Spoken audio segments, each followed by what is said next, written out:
Et au pied d'immeuble pour les locataires du logement métropole habitat, que ce soit sur les économies d'électricité, d'eau, de chauffage, comme ce matin, mais aussi sur la réduction des déchets. Donc, vous allez voir une partie des outils qu'on utilise en pied d'immeuble. Froid, réfrigérateur, congélateur, l'éclairage, le sèche-linge, le lave-linge, le lave-vaisselle et les petits équipements type fer à repasser. Total entre frigo et lave-vaisselle.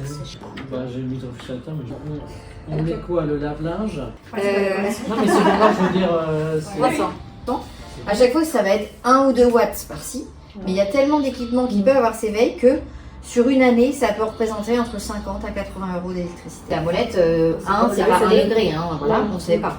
Donc vous prenez un thermomètre et vous faites vos réglages jusqu'à temps d'atteindre 4 degrés, moins 18, et après vous n'y touchez plus. Ça ne va pas vous permettre de mieux conserver vos aliments.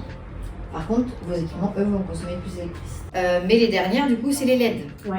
Donc maintenant, c'est ce qui est vivement recommandé d'acheter, mais même dans les LED, il y a des différences de consommation. Ça veut dire que pour une vieille ampoule qui ont consommé 65 watts, ma nouvelle ampoule, elle va faire le même boulot, mais pour 15 watts consommés. Oui, les lampes de chevet, on n'a pas forcément d'avoir besoin d'une quantité de lumière très très importante. La chaudière. Une température constante.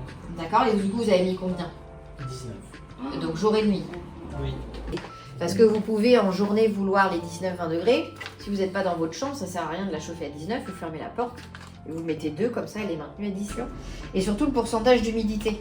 Parce que faut pas avoir un air trop humide dans ce logement, mais pas non plus trop sec. Les pièces dites sèches, salon, salle à manger, chambre, bureau, vous avez des grilles d'entrée d'air sur vos fenêtres. Au moins une fenêtre de ces pièces-là. En fait, 2 fois par an, il faut les démonter et les nettoyer avec un petit pinceau, une petite brosse, un chiffon sec. Température, le taux d'humidité. Donc là, ça va pièce, là. Voilà. On a la fenêtre ouverte, mais en fait, si on fait ça tout le temps, donc même en hiver, fenêtre fermée, particules par million, c'est le CO2 dans l'air.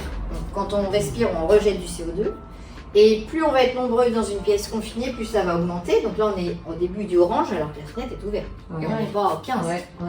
Et en fait, quand on est en réunion, qu'on a mal à la tête au bout d'un moment, on pique du nez, on se sent pas bien, bah, ça peut être parce qu'il y a un taux de CO2 dans l'air, dans la pièce qui est trop élevé et il n'y a pas suffisamment de renouvellement d'air.